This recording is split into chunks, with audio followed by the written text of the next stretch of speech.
नमस्कार मित्रों, भारतीय कृषि के दूसरे एपिसोड में आज हम आपसे चर्चा करेंगे कि भारत के प्रमुख फसलें कौन सी हैं और उनके लिए उत्पादन दशाएं क्या हैं, उत्पादक क्षेत्र क्या हैं, कौन से प्रदेश ऐसे हैं जो उन फसलों के प्रमुख उत्पादक क्षेत्र हैं। आइए हम चर्चा को आगे बढ़ाते हैं। भारतीय कृषि की जो मुख्य खाद्यान्न फसलें हैं, सबसे पहले हम खाद्यान्न फसल पर चर्चा करेंगे। खाद्यान्न फसलें मुख्य रूप से चावल, जो भारत की सबसे प्रमुख खाद्यान्न फसल है। चावल, गेहूं, ज्वार, बाजरा, मक्का मोटे अनाजों में से है, रागी, ये फसलें। तो इन फसलों के लिए क्या भौगोलिक दशाएं चाहिए और उत्पादन क्षेत्र क्या है। देखिए, एक चीज किस फसल के लिए क्या भौगोलिक दशाएं हैं उनको थोड़ा सा समझ लीजिए, और उसके उत्पादन के लिए क्या मिट्टी और क्या जलवायु चाहिए तो उसको आपको रटना नहीं पड़ेगा। चावल उष्ण जलवायु में होता है, गर्म जलवायु चाहिए। गेहूं ठंडी जलवायु, बुआई के समय और पकने के समय गर्मी। तो इस तरह से अगर चीज़ों को याद कर लेंगे तो उस चीज़ों को आपको व्यवस्थित तरीके से आपको लिखने में आसानी हो जाएगी। देखिए, चावल के बारे में हम सबसे पहले पढ़ते हैं। चावल भारत की सबसे प्रमुख खाद्यान्न फसल, सबसे ज़्यादा चावल लोग खाते हैं और सबसे प्रमुख खाद्यान्न फसल है, और चीन के बाद भारत दूसरा सबसे बड़ा उत्पादक भी है। संसार का दूसरा सबसे बड़ा उत्पादक देश। चीन पहले नंबर पर है, भारत दूसरा स्थान है। चावल की कृषि, अब यही बात समझने की है। चावल जो है वर्षा ज़्यादा चाहिए, बिना पानी के चावल नहीं हो सकता।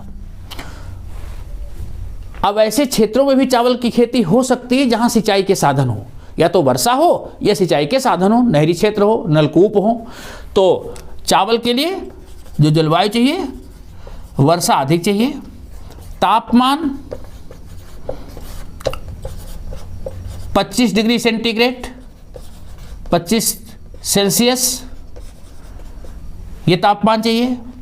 मिट्टी ऐसी चाहिए जो पानी को रोक सके, चिकनी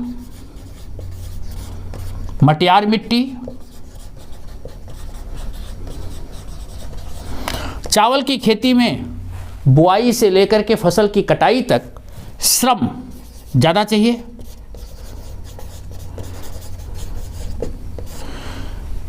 अब उत्पादक क्षेत्र इसी के आधार पर अपने आप निकाल सकते हैं।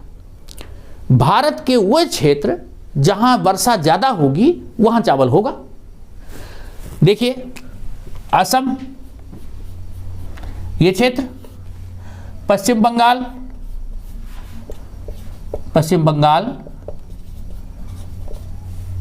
असम, ये बिहार, उत्तर प्रदेश, पंजाब, हरियाणा में भी चावल की खेती होती है, लेकिन यहाँ पर नहरों से सिंचाई करने के द्वारा चावल का उत्पादन किया जाता है। ये झारखंड का इलाका, छत्तीसगढ़ का इलाका, चावल का कटोरा कहते हैं इसको। छत्तीसगढ़ चावल का कटोरा कहा जाता है। उड़ीसा में बहुत ज़्यादा चावल होता है। उड़ीसा में 3 फसलें चावल की होती हैं, लगातार चावल की खेती करते रहते हैं। और उड़ीसा में इस प्रकार की जो चावल की खेती होती है उसको औस अमन,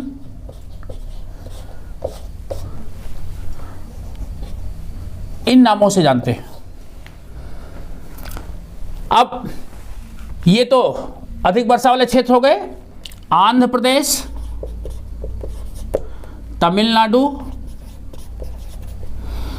ये महाराष्ट्र का कोंकण क्षेत्र,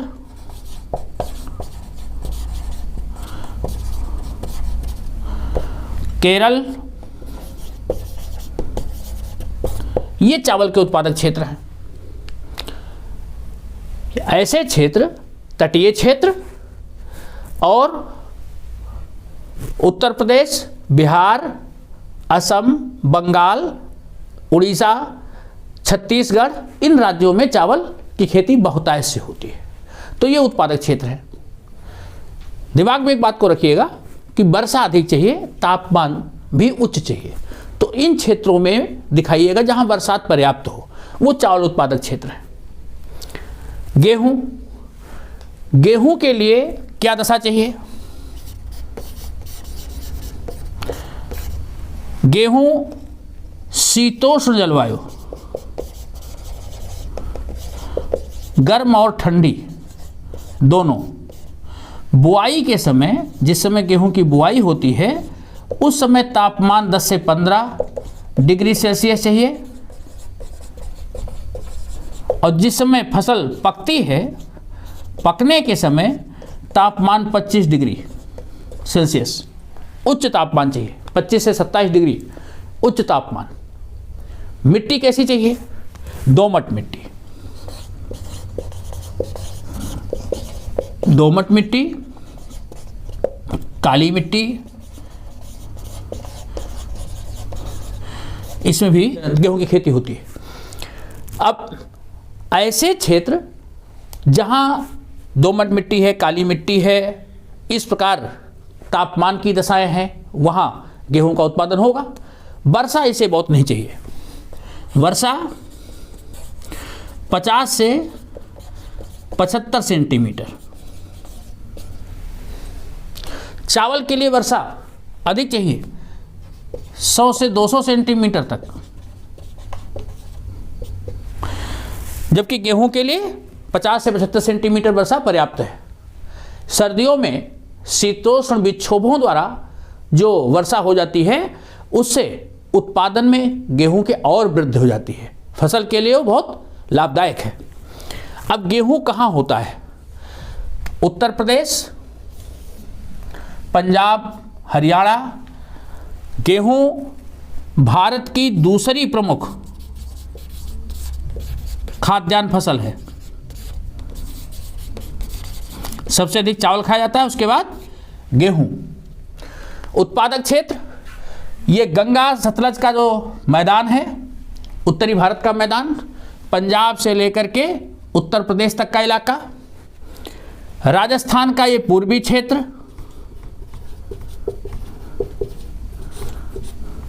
महाराष्ट्र,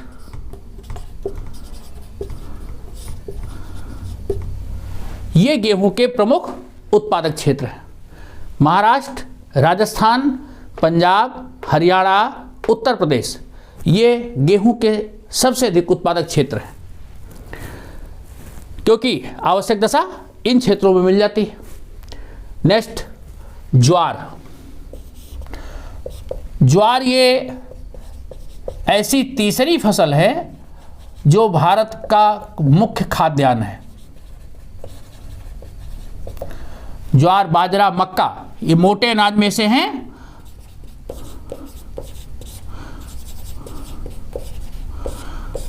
और कम वर्षा वाले क्षेत्रों में भी हो जाते हैं। ज्वार की खेती मुख्य रूप से ये खरीफ की फसल है, ध्यान रखना। ज्वार, बाजरा, मक्का, ये तीनों खरीफ की फसलें हैं, खरीफ फसल है। ज्वार की खेती उत्तर प्रदेश, हरियाणा, राजस्थान, उत्तर प्रदेश में, हरियाणा में, राजस्थान में, गुजरात में और महाराष्ट्र में, यहाँ पर ज्वार उत्पादित की जाती है। उत्तर प्रदेश, हरियाणा, राजस्थान, गुजरात और महाराष्ट्र। ज्वार की खेती मनुष्यों के लिए खाद्यान्न की जरूरत पूर्ति करती है और साथ साथ पशुओं के लिए चारे की भी व्यवस्था करती है। पशुओं के चारे के काम भी इसका डंठल आता है। बाजरा, बाजरे की कृषि मुख्य रूप से कम वर्षा वाले क्षेत्रों में, जहां वर्षा कम है वहां, और इसके लिए उथली काली मिट्टी और बलुई मिट्टी और उथली काली मिट्टी वाले क्षेत्र बाजरे के लिए उपयुक्त है। बाजरा भारत का एक मुख्य खाद्यान्न है। ऐसे क्षेत्र खास करके जहां वर्षा की मात्रा कम होती है, जैसे राजस्थान है, आंध्र प्रदेश है, मध्य प्रदेश का कुछ हिस्सा है। राजस्थान, आंध्र प्रदेश, महाराष्ट्र, मध्य प्रदेश, इन राज्यों में बाजरे की खेती की जाती है। इसके लिए बलुई मिट्टी में भी हो जाता है। राजस्थान में भी खूब बाजरे की खेती की जाती है और उथली काली मिट्टी चाहिए। ओके, मक्का भी खरीफ की फसल है और उच्च तापमान की दशाओं में होती है। पशुओं के लिए चारे और मनुष्यों के लिए भी खाद्यान्न की जरूरत पूरी की जाती है। रिच सोर्स ऑफ कार्बोहाइड्रेट है।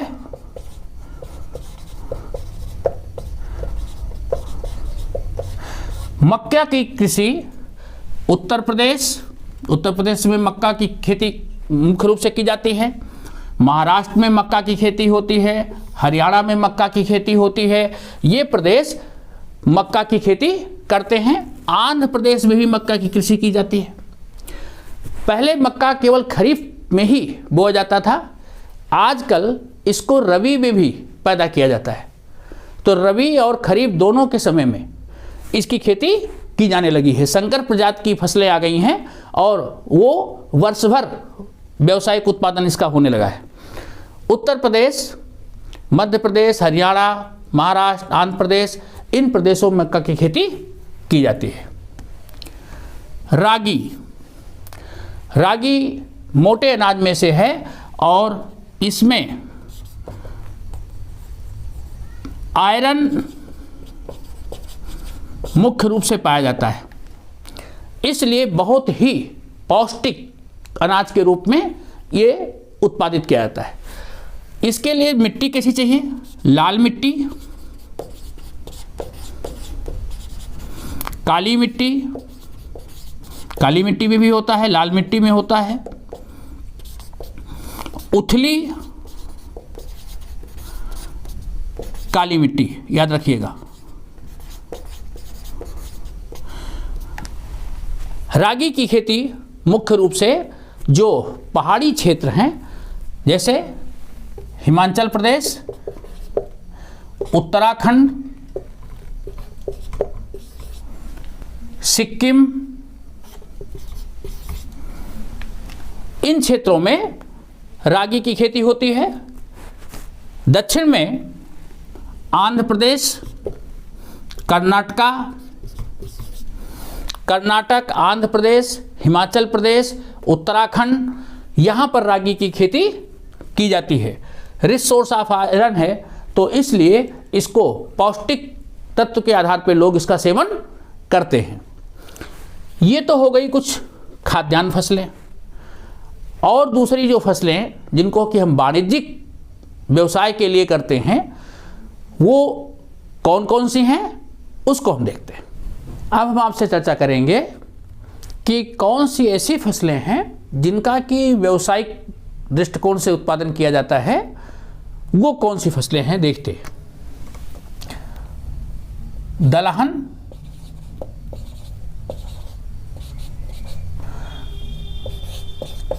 तिलहन अर्थात दालें, और ऐसी फसलें जिनसे कि तेल प्राप्त किया जाता है। गन्ना, चाय, कॉफ़ी,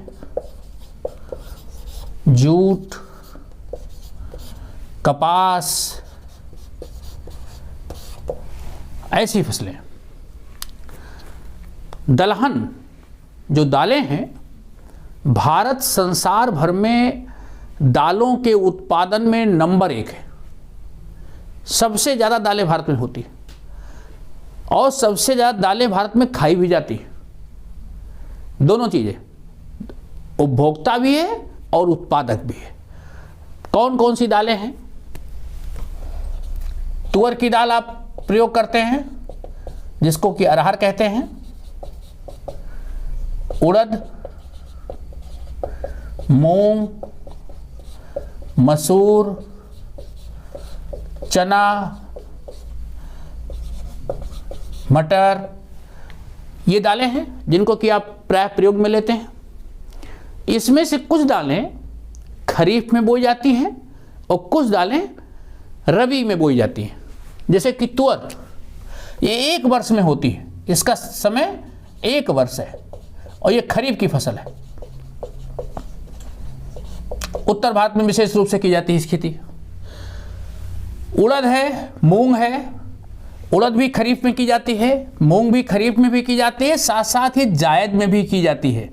खरीफ और जायद, उड़द और मूंग खरीफ और जायद दोनों में की जाती है। मसूर, चना और मटर, ये फसल रबी की है। तो इसको ध्यान रखिएगा कि मसूर, चना, मटर रबी में बोई जाती है। तुअर खरीफ में, उड़द और मूंग खरीफ के साथ साथ जायद में भी की जाती है। ये दलहनी फसलें होती हैं, इनसे दालें प्राप्त की जाती हैं। अब ये कौन से क्षेत्र हैं जहां पर ये दलहनी फसलें पैदा की जाती हैं? दलहनी फसलों के लिए उत्तर प्रदेश, यूपी, राजस्थान का पूर्वी क्षेत्र, मध्य प्रदेश चने की खेती बहुतायत से होती है, महाराष्ट्र, ये कुछ राज्य हैं जहां पर दलहन की कृषि बहुतायत से की जाती है। दालों में जो दलहनी फसलें होती हैं वो वायु से नाइट्रोजन लेती हैं और इसलिए इनकी जड़ों में ह्यूमस होता है। इसलिए निरंतर एक खेत पर दलहनी फसलें नहीं पैदा की जा सकती। जिस खेत में आप दलहनी फसल करते हैं, अगली फसल दूसरे जो है किसी दूसरे अनाज के लिए उपयुक्त होती है। अगर उस पर लगातार आप दलहनी फसलों की खेती करें तो उत्पादकता कम हो जाती है, इसलिए खेत को बार बार बदलना पड़ता है। ओके, तो ये दलहनी फसलें थी।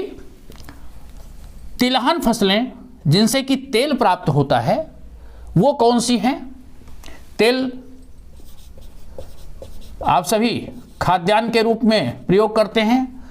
भोजन बनाने के समय तेल का उपयोग किया जाता है और तेल का उपयोग हमारी इंडस्ट्रीज में भी होता है। जो विभिन्न प्रकार के सौंदर्य प्रसाधन की सामग्री है, साबुन है, इसमें भी तेलों का प्रयोग होता है। सरसों है, नारियल है, सोयाबीन, अलसी, अरंडी,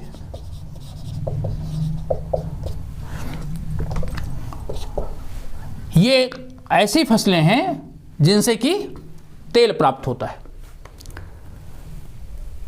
ओके, सरसों की, नारियल की, सोयाबीन की, इन सब की कृषि तेल प्राप्त करने के लिए की जाती है। कौन से राज्य हैं जहां पर इन फसलों की खेती होती है?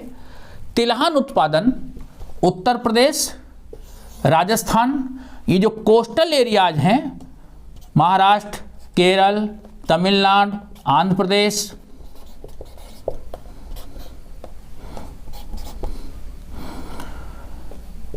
उड़ीसा, यहां पर नारियल पैदा किया जाता है जिससे कि कोकोनट ऑयल निकाला जाता है। सरसों की खेती उत्तर प्रदेश, मध्य प्रदेश, राजस्थान, इन राज्यों में होती है। एक और तिलहन फसल मुख्य रूप से महत्वपूर्ण है। मूंगफली, मूंगफली की खेती राजस्थान, गुजरात, महाराष्ट्र, इन राज्यों में, आंध्र प्रदेश मूंगफली की खेती होती है। मूंगफली की खेती ध्यान रखना, राजस्थान में, गुजरात में, महाराष्ट्र, गुजरात लार्जेस्ट प्रोड्यूसर है, महाराष्ट्र और आंध्र प्रदेश, तो इन राज्यों में मूंगफली की खेती की जाती है। आंध्र प्रदेश में अरंडी की खेती की जाती है। अरंडी आंध्र प्रदेश और राजस्थान, राजस्थान में अरंडी है और आंध्र प्रदेश में। अरंडी से तेल निकाला जाता है जिसका कि प्रयोग सौंदर्य प्रसाधन और दवाओं में किया जाता है। अरंडी एक ऐसी फसल है जो आंध्र प्रदेश में रबी और खरीफ दोनों ऋतुओं में की जाती है, इसको ध्यान रखना। अरंडी आंध्र प्रदेश में रबी में भी बोई जाती है और खरीफ में भी बोई जाती है। राजस्थान में ये रबी में इसकी खेती होती है। ओके, तो इन फसलों से तिलहन प्राप्त किया जाता है और इसका व्यवसायिक जो है उत्पादन किसान करते हैं। गन्ना, गन्ना की कृषि के लिए क्या दशाएं हैं और क्या इसका उपयोग होता है? आप सभी चीनी का उपयोग करते हैं, गुड़ का उपयोग करते हैं, खारसारी,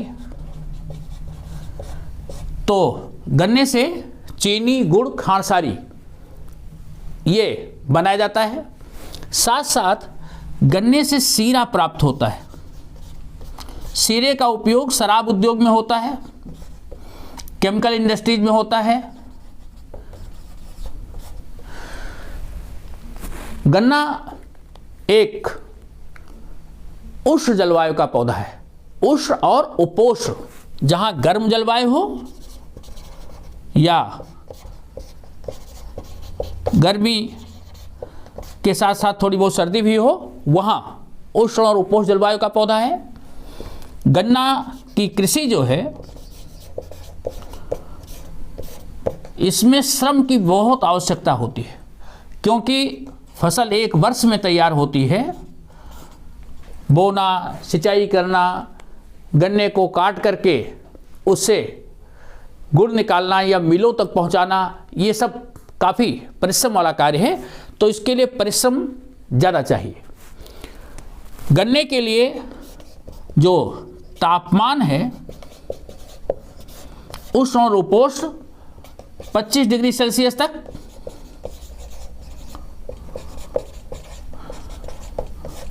बुआई के समय जब गन्ने की बुआई की जाती है कम तापमान चाहिए, मैक्सिमम 25 डिग्री। बरसात पर्याप्त चाहिए, वर्षा 100 सेंटीमीटर तक, 100 सेंटीमीटर कम से कम वर्षा चाहिए, अन्यथा सिंचाई की आवश्यकता पड़ती है गर्मियों में। मिट्टी ऐसी चाहिए जो कुछ पानी रोक सके। काली मिट्टी,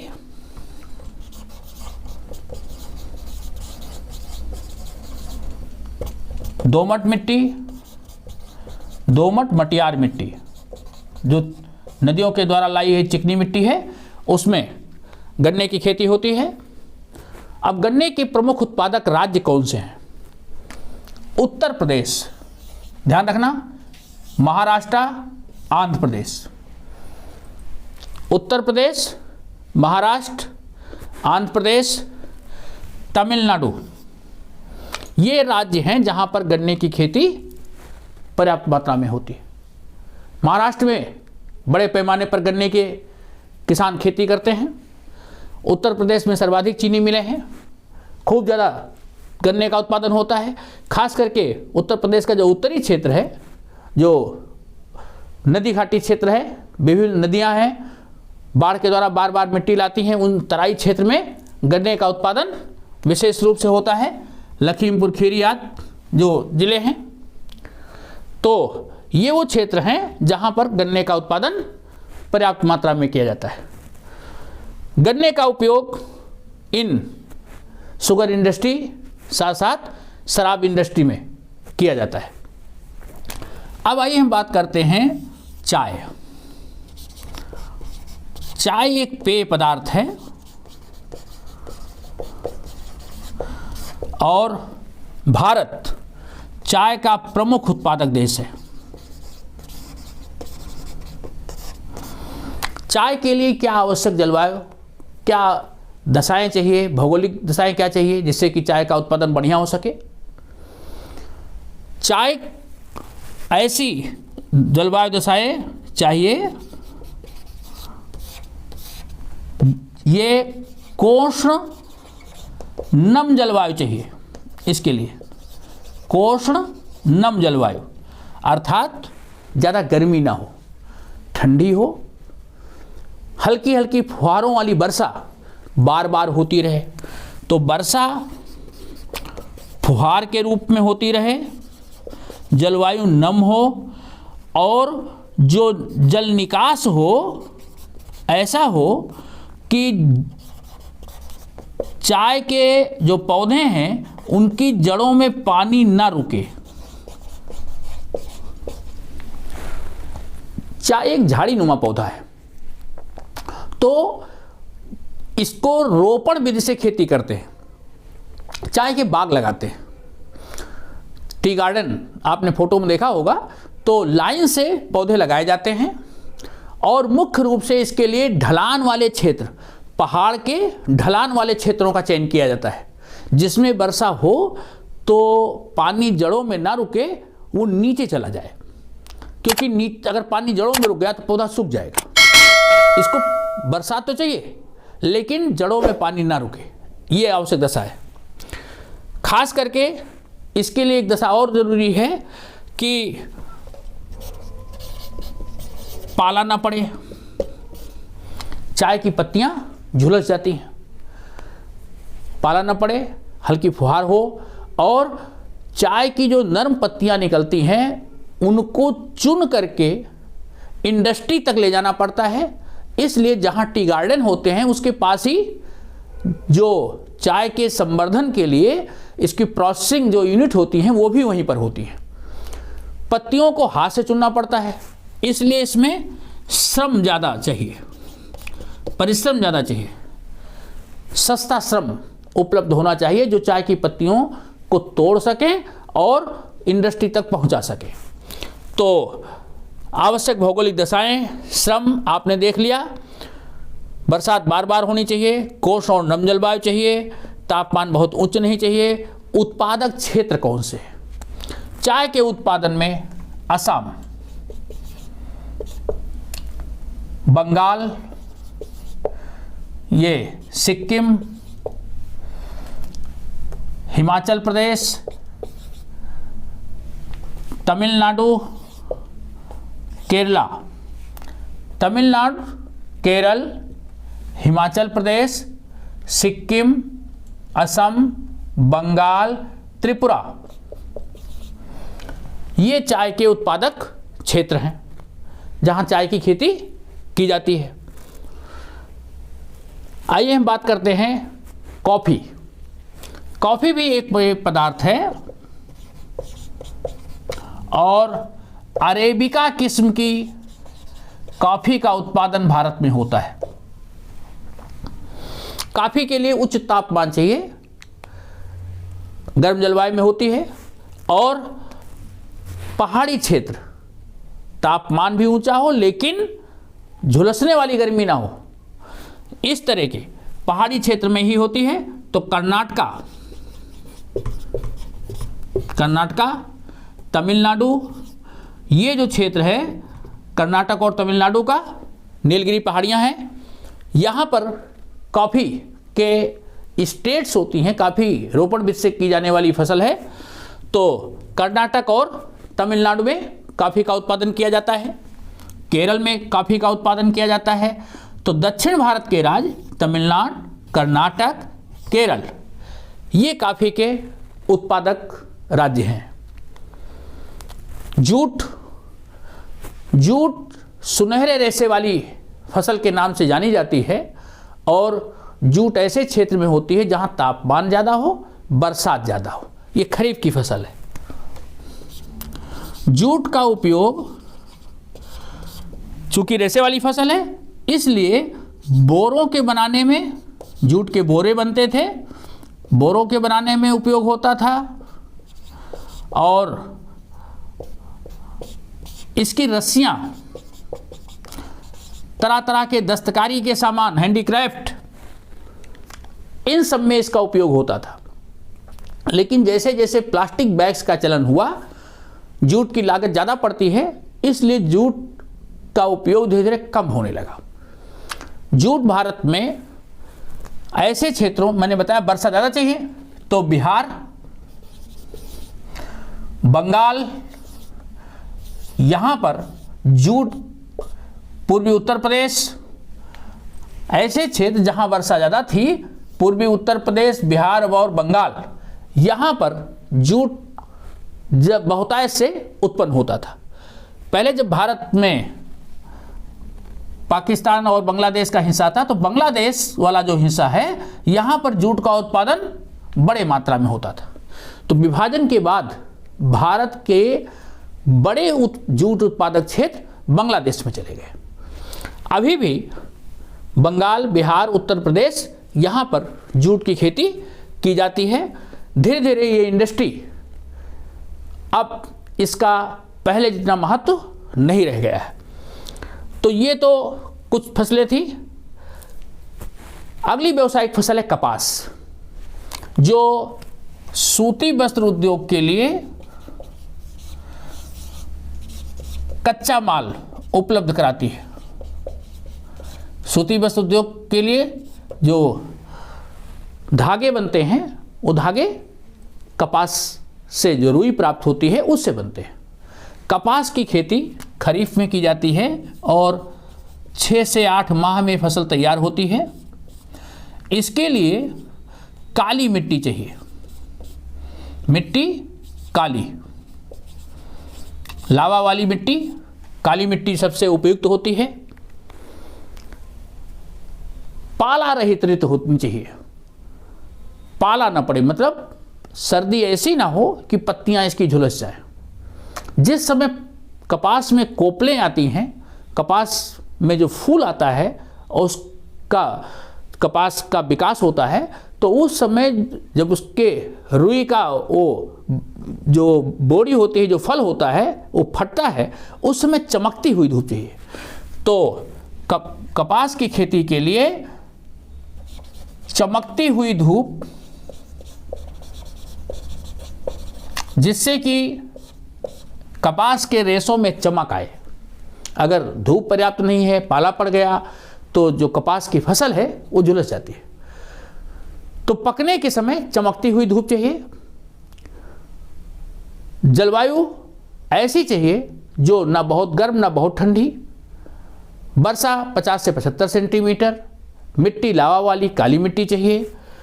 कपास का जो उत्पादन है, आपने देखा कि कपास के उत्पादक क्षेत्र महाराष्ट्र, खूब कपास पैदा होती है। ये गुजरात में भी कपास पैदा की जाती है।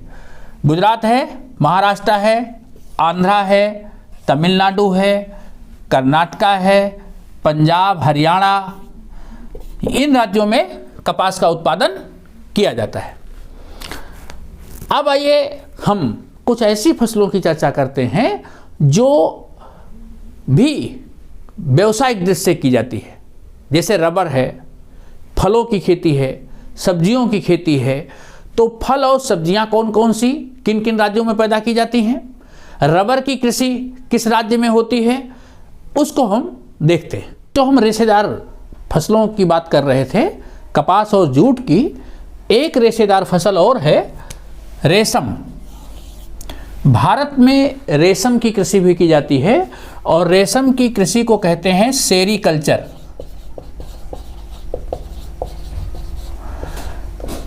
इसमें मालबेरी पौधा होता है।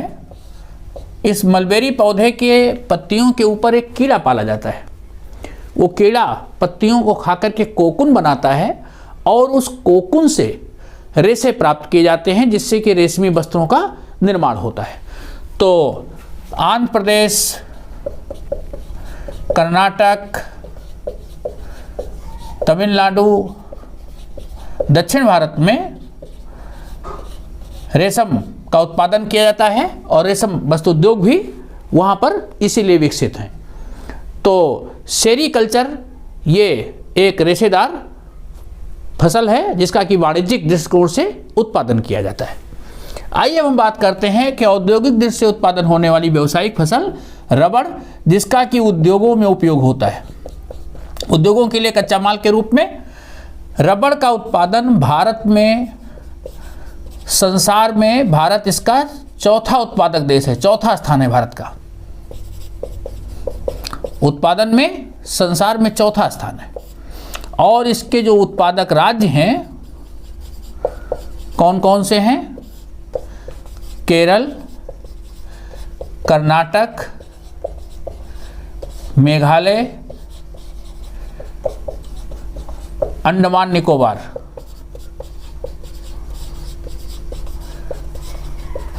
मेघालय में गारो पहाड़ी क्षेत्र में रबर की खेती की जाती है। ये रोपड़ खेती है, रबड़ के प्लांट लगाए जाते हैं, फिर उनसे रबड़ प्राप्त किया जाता है। तो ये रोपड़ कृषि है।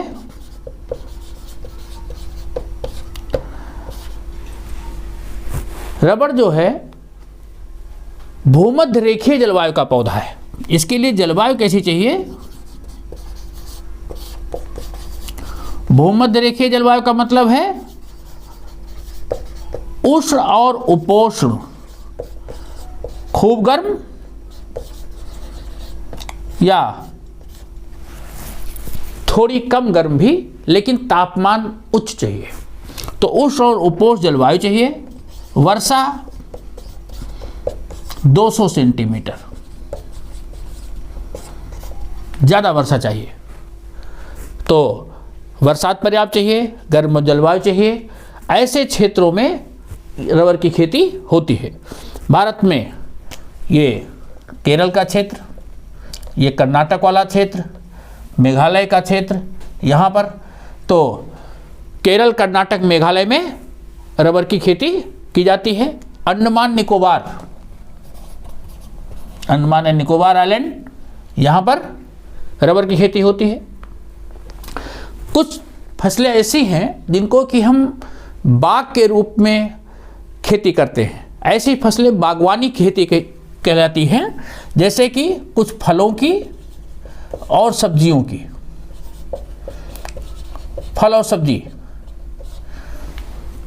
भारत संसार के फल और सब्जी के उत्पादन में भी बहुत आगे है। संसार की 13% सब्जी भारत में होती है। जनसंख्या भी ज़्यादा है, उपभोक्ता भी है भारत। तो भारत में विभिन्न प्रकार के फल पैदा किए जाते हैं, सब्जियां पैदा की जाती हैं। कुछ फल और सब्जी खरीफ में, कुछ रबी में इसमें पैदा होते हैं, कुछ गर्मी में होते हैं। आप देखते हैं कुछ सर्दी में फल आते हैं। तो कौन कौन से फल किन राज्यों में होते हैं? आम फलों का राजा माना जाता है। गर्मियों में आम की फसल तैयार होती है। आम किन राज्यों में होता है? महाराष्ट्र, गोवा का जो क्षेत्र है, महाराष्ट्र, गोवा, पश्चिम बंगाल, उत्तर प्रदेश, इन राज्यों में आम की खेती विशेष रूप से होती है। पश्चिम बंगाल, वेस्ट बंगाल है, उत्तर प्रदेश है, बिहार है, महाराष्ट्र है, गोवा है, यहाँ पर आम की खेती बहुत ऐसे होती है। दूसरा सेब, सेब है, सेब के साथ कुछ ड्राई फ्रूट हैं, अखरोट है, खुबानी है। ऐसी फसलें कहाँ पैदा होती हैं? ऐसे फल कहाँ पैदा होते हैं? ये J&K, जम्मू कश्मीर, आज जिसको जम्मू और कश्मीर अलग अलग इलाका हो गया है। हिमाचल प्रदेश, ऊपर लिखेंगे थोड़ा, हिमाचल प्रदेश, उत्तराखंड, पहाड़ी जो क्षेत्र है, पश्चिम बंगाल का जो ये क्षेत्र है, सिक्किम है, वेस्ट बंगाल का उत्तरी क्षेत्र, यहाँ पर सेब की कृषि की जाती है। सिक्किम का जो पहाड़ी क्षेत्र है, वेस्ट बंगाल का जो पहाड़ी क्षेत्र है, उत्तराखंड पहाड़ी जलवायु इसके लिए चाहिए क्योंकि सर्दी ज़्यादा चाहिए, हिमाचल प्रदेश, जम्मू और कश्मीर, इन राज्यों में सेब, अखरोट और खुबानी की खेती होती है।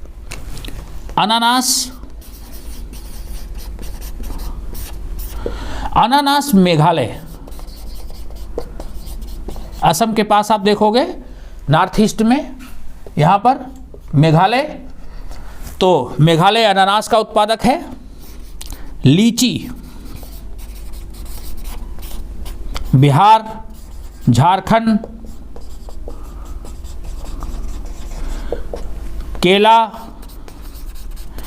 केला उत्तर प्रदेश, केले के लिए वर्षा बहुत चाहिए, पानी बहुत चाहिए, या सिंचाई हो तो बरसात पर्याप्त हो। उपजाऊ दोमट मिट्टी, मटियार मिट्टी चाहिए, फसल लंबे समय में तैयार होती है। तो उत्तर प्रदेश में यहाँ पर केले का उत्पादन होता है। ये बिहार और झारखंड का जो इलाका है, बिहार एंड झारखंड, यहाँ पर लीची का उत्पादन होता है।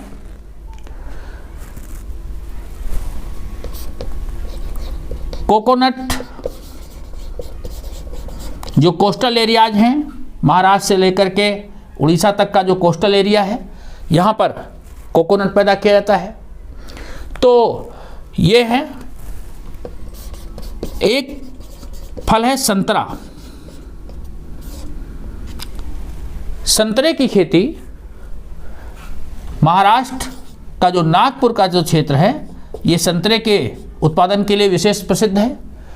तो महाराष्ट्र, आंध्र प्रदेश, तमिलनाडु, राजस्थान का पूर्वी क्षेत्र और उत्तर प्रदेश, राजस्थान के पूर्वी क्षेत्र में संतरे की खेती होती है, झालावाड़ क्षेत्र, उत्तर प्रदेश, नागपुर, आंध्र प्रदेश, तमिलनाडु, आंध्र प्रदेश के साथ तेलंगाना भी देखिएगा, आंध्र प्रदेश, तेलंगाना, तमिलनाडु, इन क्षेत्रों में संतरे की खेती होती है। तो ये फल इन राज्यों में पैदा किए जाते हैं। एक फल आपने खाया होगा, अंगूर। अंगूर की खेती कहाँ से ज़्यादा होती है? महाराष्ट्र। महाराष्ट्र में नासिक अंगूर की खेती के लिए बहुत प्रसिद्ध है। तो अंगूर की खेती महाराष्ट्र, कर्नाटक का ये क्षेत्र, आंध्र प्रदेश, महाराष्ट्र, कर्नाटक, आंध्र प्रदेश, ये अंगूर की खेती के लिए प्रसिद्ध है। तो ये हो गए फल और सब्जियां। मैंने आपको भारत की समस्त जो खाद्यान्न फसलें हैं, व्यावसायिक फसलें हैं, उनकी कृषि दशाएँ क्या होनी चाहिए, उत्पादक राज्य क्या क्या हैं, ये बता दिए। वीडियो आपको कैसा लगा? आप अपनी प्रतिक्रिया भी देंगे, अपने मित्रों को भी शेयर करेंगे। धन्यवाद।